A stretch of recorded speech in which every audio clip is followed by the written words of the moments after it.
Today, it's my great pleasure to welcome Chad Hufford to the show. Chad and I talked a little bit a few months back, and I was super impressed with his approach. He's a financial guru type of guy. I'm not sure if he calls himself a financial advisor or investment planner, wealth planner, and abundance coach. He could add any of those those monikers to himself, but just has a great approach, a great energy about him. It's my pleasure to welcome all the way from frozen Alaska, where it's right now it's minus 28 degrees, to welcome Chad to the show.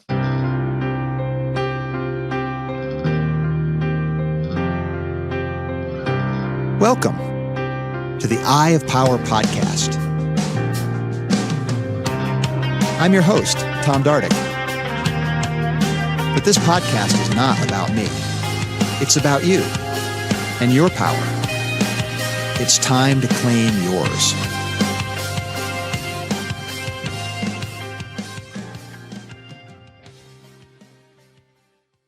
Chad, if you don't mind, just continue on that idea of getting off to a good start and that dynamic you were just talking about. Well, how you start your morning, I think, is how your day goes. And not always, but getting a good start with gratitude, with a workout, with some education, putting some positive thoughts, some good information inside your head, all those things help you start your day with positive momentum.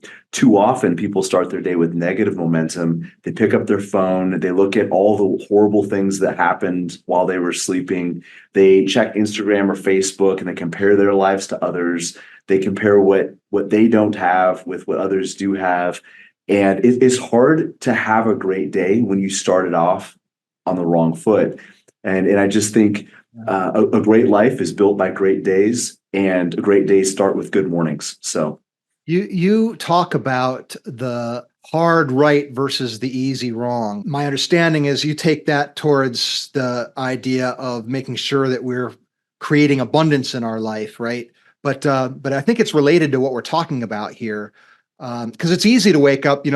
Most people, when you wake up, you're tired, right? Or you might have an ache or two, or a thing. There's something that's going to make itself known that needs attention, and we can look at that and say, "Oh man, that sucks." Or we can look at that and say, "Okay, that's something I got to pay attention to and take care of." Yay.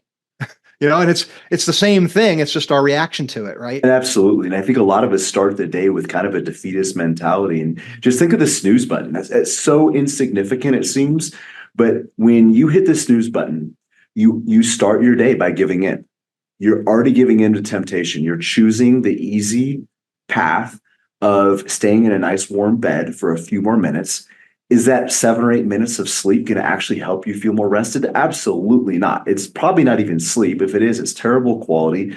Now you've got 7 or 8 minutes left, 7 or 8 minutes less to get ready to do whatever you do, which means some of these positive things like maybe journaling or writing a note of gratitude or reading something positive. Those things are probably going to be the things that get cut. You're more stressed. So you've already started your day working from behind simply by hitting the snooze button. That's just one small example. Not only that, but hitting that snooze button is basically the same thing as lying to yourself, in the sense that you set your alarm at a certain time. That's an agreement. You made a commitment. Yep. Exactly. You made a commitment to yourself. And now you're saying, screw that agreement. Yes. You're starting the day with a broken commitment and letting yourself down. And it's already starting the day with negative momentum, and you get 2 or 3 of those things in a row, it can be hard to turn a day around. Yeah. It's so easy to slip, right? It's so hard to get that discipline and build yourself strong, and so easy to sort of just slip back. If you, like you just pointed to, one thing after another, and before you know it, you're back down the hill. Well, just think of that continuum. So you already mentioned it, Tom. You already broke the commitment to yourself. You slept in. Now you have less time to get ready, so you're probably more stressed.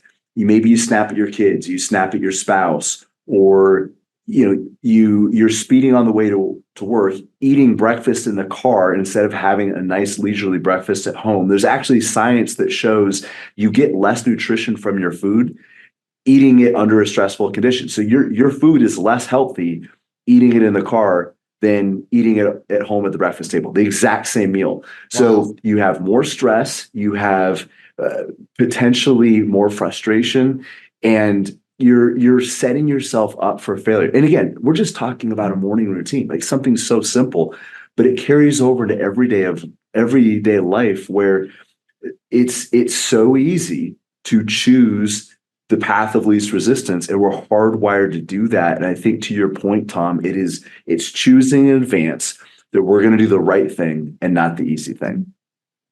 You mentioned earlier that it's negative 28 degrees today there. So how easy is it on a day like that to just stay under the covers? Well, I'll tell you what. So I got up at 5 this morning, got to the office by 6, and crawling back into a nice warm bed sure sounded nice, but I had things I needed to do. There you go. And you didn't just start this today. Let's keep going though. So let's just go into your philosophy, the Veritas approach, and sort of getting days started right. How does that unfold in terms of getting in the right mindset to be abundant financially, ultimately?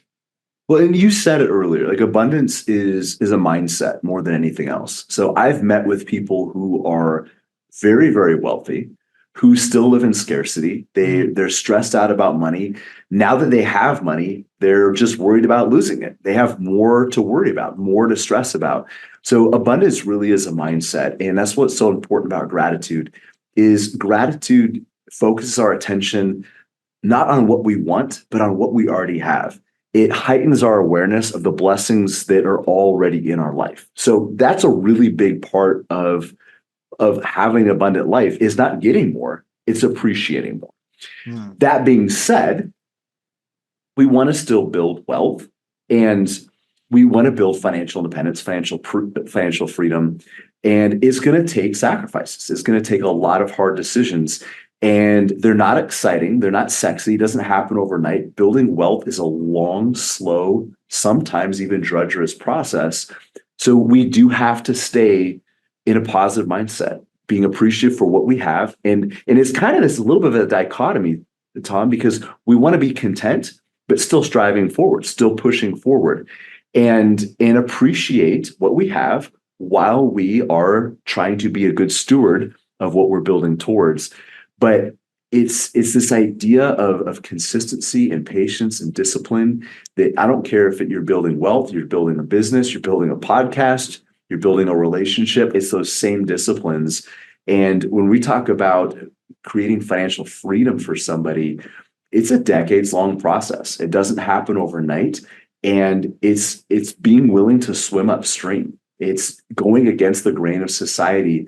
We live in a microwave society where we want to get rich quick, 6-minute abs, 1-minute rice. I mean, it's you have to be willing to do things different. And it's hard. It's hard when you see the world around you taking the easy road, taking the quick out. They bought the nice car, they went on the nice vacation, they went into debt to do it. Now they're stealing from the future versions of themselves, but their current version self has either pleasure or relief or something, right? They're getting some temporary benefit, but it's being able to forego that and say, no, I'm going to serve the future version of me. I'm not willing to steal from that person. And you pointed to it earlier, Chad, as far as that there's kind of a balance, because I mean, we can live Spartan, we can live austere, we can live in, certainly well beneath our means. And that's one of the keys to wealth creation, is living below the means that you have and banking the difference, investing the difference and building that over time is really the path. But whatever that level is, it's still the mindset of abundance would allow us to enjoy our days and be able to find that balance between what would be either maybe too frugal or really missing out, or too spendthrift and just, being irresponsible towards our future self. What guidance do you give people to help them my guess is the balance point isn't the same for every person, but what's your orientation guidance as it relates to finding that kind of balance? First of all, that's a great question, a question that not enough people are asking, because the tendency, Tom, is to lean towards one side of that continuum or the other. Some people, human nature, we are hardwired to seek immediate return. So we are hardwired for immediate return, but we live in an environment that is ideal for delayed return or delayed gratification. So a lot of us are working against our own wiring. So the tendency, though, is for folks to lean towards living in the present, sacrificing the future. However, you're absolutely correct. People who are natural savers, maybe people who grew up in certain situations or just for whatever reason, they're naturally more prone to sacrificing for the future. Sometimes they over-sacrifice. One of the folks I was talking with, he's in the oil field up here in Alaska, and he told me one of his biggest regrets is working too hard. And he's a blue-collar guy. He's made good money, but not great money. He's in his mid-50s, multi-millionaire, worth probably $8 or $9 million. And he said, Chad, I've got nobody to share it with because I've sacrificed every meaningful relationship in my life to get to this point. And I wish I could go back in time and tell myself, you don't need to sacrifice so much. And that's why it's so important, Tom, to have a plan, have a blueprint that balances living in the moment with saving for the future. And you're absolutely right that you've got to be willing to live within your means. That's a huge thing that's holding many people back in our society is there's no margin in their life. There's no margin for their time. There's no margin in their diet. There's no margin in their finances. So we have to have margin. However, that margin should be balanced. And if people have specific, meaningful financial goals, and we talk about the importance of finding your number, having an actual specific target for your investment strategy. Now, that target can change and move, and that's okay. But the idea is that there's a finite amount of wealth that people need to accumulate to produce financial independence, to replace their paycheck, to replace their income, so they can live comfortably without a paycheck. And what is so important about that is it is finite. It's a specific number. We can reverse engineer that number in the future, that target, that objective to where they are and say, okay, Tom, based off your goals and your financial objectives for the future, you're going to need to save X amount of dollars per month. Now, that still might be a stretch for you, but it's finite. It isn't more. And it isn't, I have to work forever, because every year you work, you put aside more money. But money never tells you enough. And that's one of the problems is wealth never says, Tom, you've done it. You're okay. Take a break. Focus on yourself, focus on your family, whatever. It doesn't. It says more. We have to be the ones to tell our wealth, I've planted enough seeds this month. I'm going to plant some seeds over here. I'm going to focus on other things. I'm going to take the family on vacation. I'm going to pay off some debt. I'm going to give generously to a church or a charity. So when people have an actual financial blueprint, it gives them the guidance to know when enough is enough, not just in the long term, but on a monthly basis. Hey, I hit my target for the month. I can live and enjoy the moment and be present with my family, with my community, and not have to worry about stealing from the future version of myself. The other thing that comes to mind as you're laying that out, Chad, is, having the plan, having the number, knowing what the destination looks like and the discipline along the way to get there. It seems to me like a major component of that is to have a thought partner, having somebody else, and I'm not sure couples are the best thought partners for each other in this way. Maybe some cases, yes, some cases, no, but to have somebody like yourself, somebody who can be that objective force that sees the blind spots. Because I talk about that in the eye of power. The whole system is based on working. Somebody guides you and you guide somebody else, because we all need each other in this way. And it's a beautiful thing. And so the idea of working financially you might have a plan, but without a thought partner, it seems like you're still trying to fight the battle one hand tied behind your back to me. What's your thought on that? You're absolutely right. And I know you said this, you believe this. A lot of times our biggest obstacle is ourself. Yeah. And accountability is huge. That's a huge part of what we offer. And not just the savings part. Some people have no problem putting aside the money, but when the market hits turbulent times like we've experienced over the last couple of years, especially, and really over the last 5 years, we've had pretty extreme market volatility. Staying in the storm, staying in the midst of it, continuing to invest, even when your 401k looks a little bit like a 301k, that takes accountability. And just think about it from this standpoint. So right now we're recording this first day of February. A month ago, the gyms were packed with people that downloaded a workout plan. That's a strategy that probably would have worked great. But a month later, how many of those people have already quit? It wasn't because they didn't have access to the right tools. It wasn't because they didn't have a plan. It's because they lacked accountability. They didn't stay consistent. So they're trying to make a life change. They're 30 days in, 31 days in. A lot of those people are already off the path. So you talk about building wealth. You can have a great investment portfolio. Those are the tools. That would be like the gym equipment in this metaphor. You can have a great workout plan, a great financial strategy. But if you don't execute it, if you don't have somebody holding you accountable, you're not going to get the results. And that's where a lot of people lack, is that constant encouragement. And going back to that plan, that's another reason why we do it the way that we do. Because if I tell you, Tom, you need $3 million in order to be financially independent, that's such a big number. It's easy to look at that and be, number one, overwhelmed. And number two, think like, well, that's future Tom's problem. I don't have to worry about that.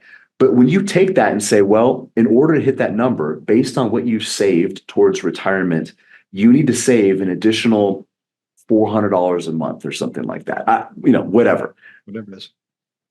That now every day matters, because now we're not talking about 2.5 million. We're talking about, I've got to find another $13 a day every single day in order to win this month. So now you've broken that big long-term goal into measurable bite-sized chunks that you can be held accountable for. Because you're not going to be held accountable for the 2.5 million yet, but you can be held accountable for, am I saving the extra 400 a month or whatever that number is? So having a plan and having a strategy keeps us proactive. It holds us accountable to our future goals and says, or it asks us this question: are my actions today in line with the person I said I wanted to become in the future?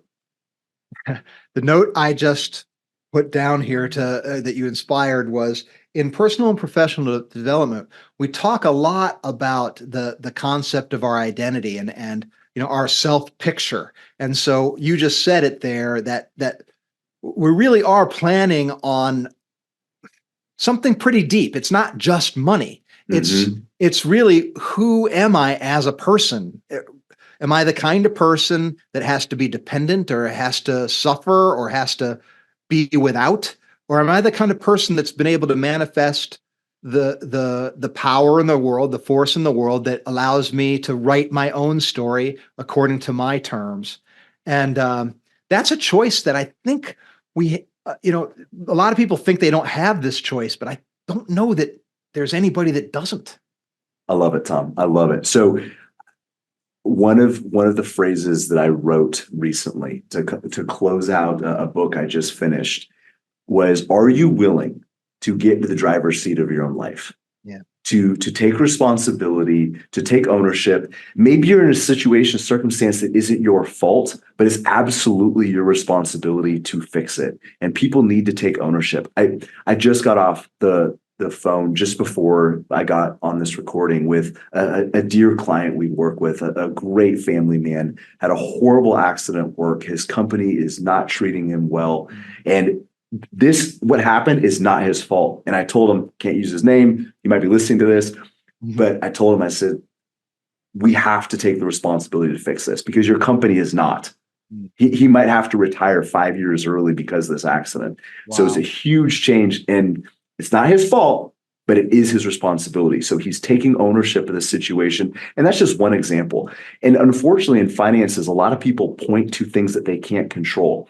They don't want to invest until the stock market does better, whatever that means, or until the economy And so the economy looks better. There's no bell or whistle saying, okay, the stock market is going to do well this year. Everybody jump on in. It's not like a wave pool where there's a buzzer that sounds, when everybody thinks it's going well, that's when you are in most danger, right? Oh yeah. And it's almost always volatile. There's always going to be waves, right? Yeah. But a lot of people think that they've got to time something right. It's dependent on the market. It's depending on the economy. It's depending on who's in the White House. It's depending on whatever laws or regulations they're made. It's dependent on their employer giving them a 401k match. And what happens is we end up pushing our responsibility on all these other people. Yeah. And every time we point fingers or make excuses, we're taking some of that power away from ourselves. And I think after time, it eventually puts us in a place of learned helplessness where we're now sitting in the passenger seat of our own life. Boy, you're singing the tune of I Power, Chad. I mean, that's to me one of the greatest things that I'd love to see change in the world, where people stop giving their power away. I mean, and I don't think people know they're doing it most of the time. I think they do it, and sometimes they do. Sometimes I think that easy path draws us in to say, all right, you just deal with it, and then I don't have to think about it. I think that does happen, but I think people just a lot of times don't understand the ways they're actually undercutting their own personal power. The questions we ask, how we frame those questions, how we frame our situation. You gave a great example there with your client. I mean, that's horrible. You have something that's going to cost you 5 years of maybe productive. Who knows what the emotional cost and the reaction, and then serving other people. I don't know the capacity here, but this is a ripple effect in the world. It's not a minor thing.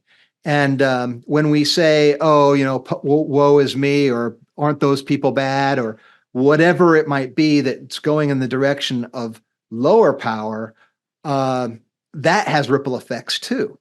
And so it's easy to lose. We don't really get to see it. I always think of the movie. I don't know if we talked about it before, but the movie It's a Wonderful Life, right? Where you just don't get to see all the things. You can complain about the creaky floors and the drafty and the broken doorknob as George walks into his house, and he's, woe is me. I should be better than this. I should have a better life. I should have a better house. I should have all this stuff, right?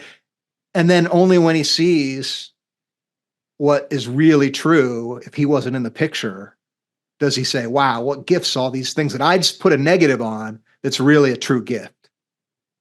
Well, and what you're talking about is shrugging off that victim mentality. And unfortunately, we have a world that screams at people, reminding them they are victims. Yeah. And it keeps people trapped. A victim mentality is a place of learned helplessness. We have to be willing to push that aside. Yes, bad things happen. Yes, difficult circumstances have to be dealt with. But if we remain in that victim role, we're going to be stuck there forever. Nobody's coming to rescue us.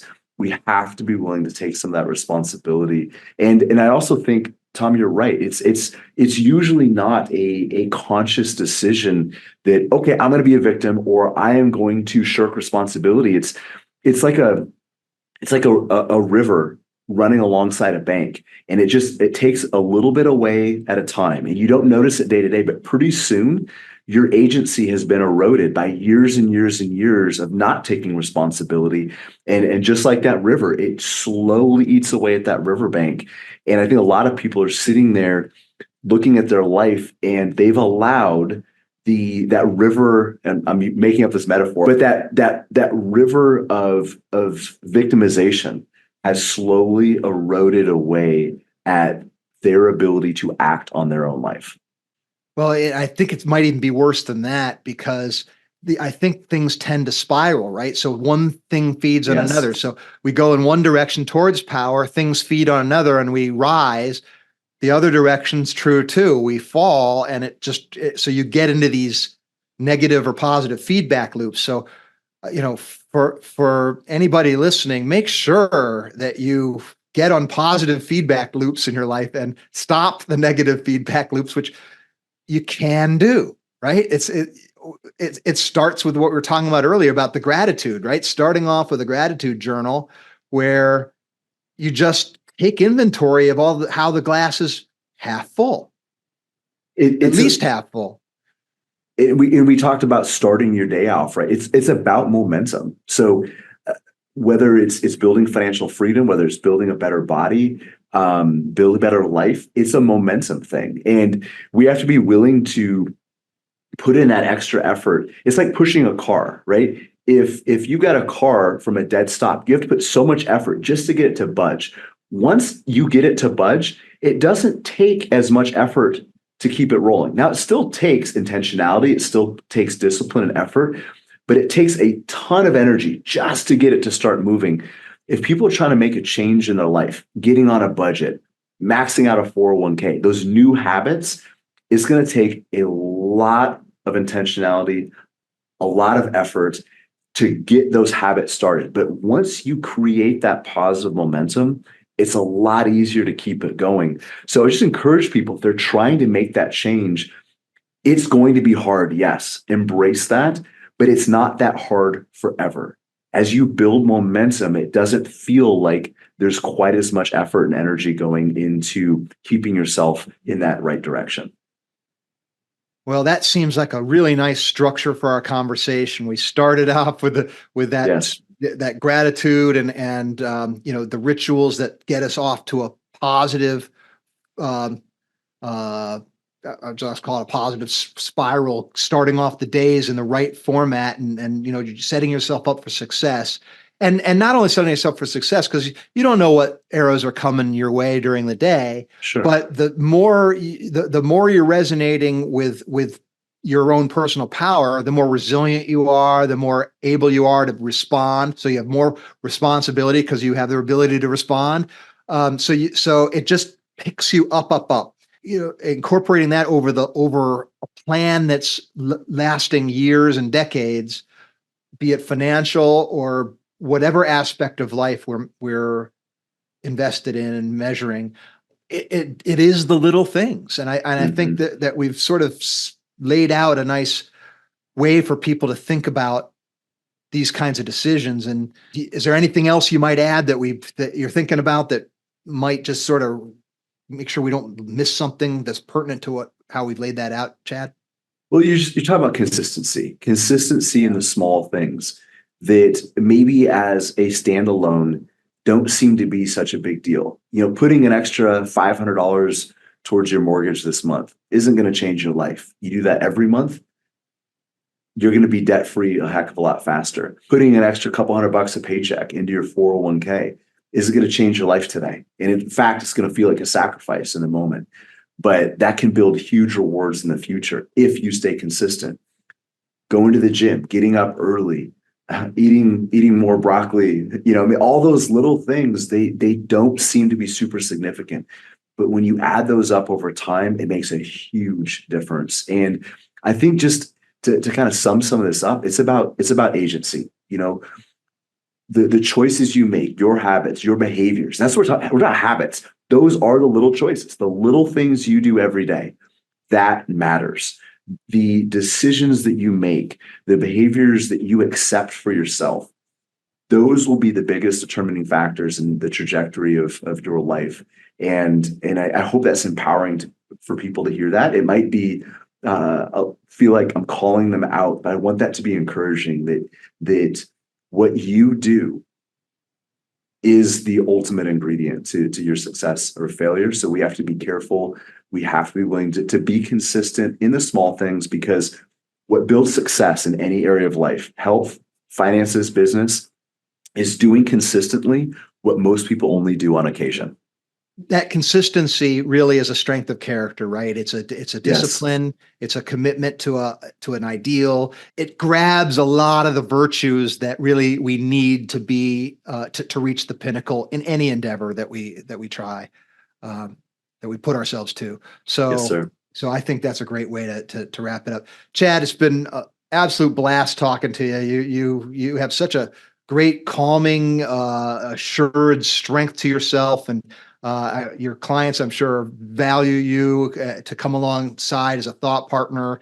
And if anybody wants to reach out to you, how would you say they should do so?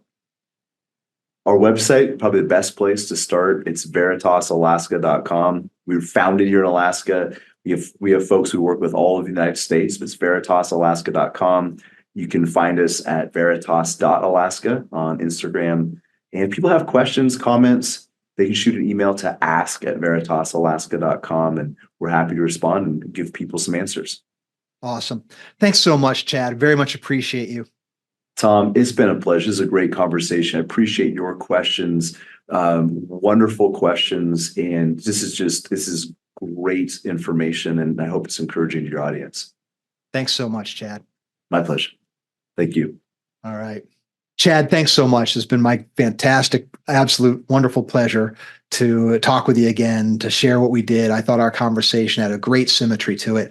You were able to share some important things. Specifically, what I really take away from your approach there is how the big things are really made up of the little, and the little things are made, the ones that count are really the things that we can do consistently, that are aspirational, that require the discipline. So rather than the easy out, the easy wrong, the easy thing that's a compromise, the snooze button, as you said earlier, quit hitting the snooze button of life, right? And make commitments and keep them. And make a decision to do something and do it. You shared the idea of the New Year's resolution, and here we are right now. It's February 1st, and so many people who have really, they struggle. They made that New Year's resolution for a reason. They know where they want to be, and yet we're already off course. And that's because it takes that little bit of discipline. And the other thing I think that's important is to stop trying to go it alone. We can't see our own blind spots, and the easy path is something that we're wired to take. So it's not a character flaw, and so it's not some sort of problem or failure to lean on another person, to rely on other people to be supports and to help us see that which we would not see ourselves. And so embrace the idea that, hey, we need each other, and it's beautiful, whether it be working with a guy like Chad on your finances, working with a personal trainer to get in shape, working with a guide like we do in the Eye of Power model to be open and to be allow yourself to be held accountable and co-create plans of action, little things that you're going to do over a period of time that are going to make a big difference. These are the kinds of things that we should just accept as a matter of how the journey to the high place, it just looks like that. If you take one thing from our discussion today, I would hope it'd be something along those lines. So thanks again, Chad. Glad to have you among my new friends.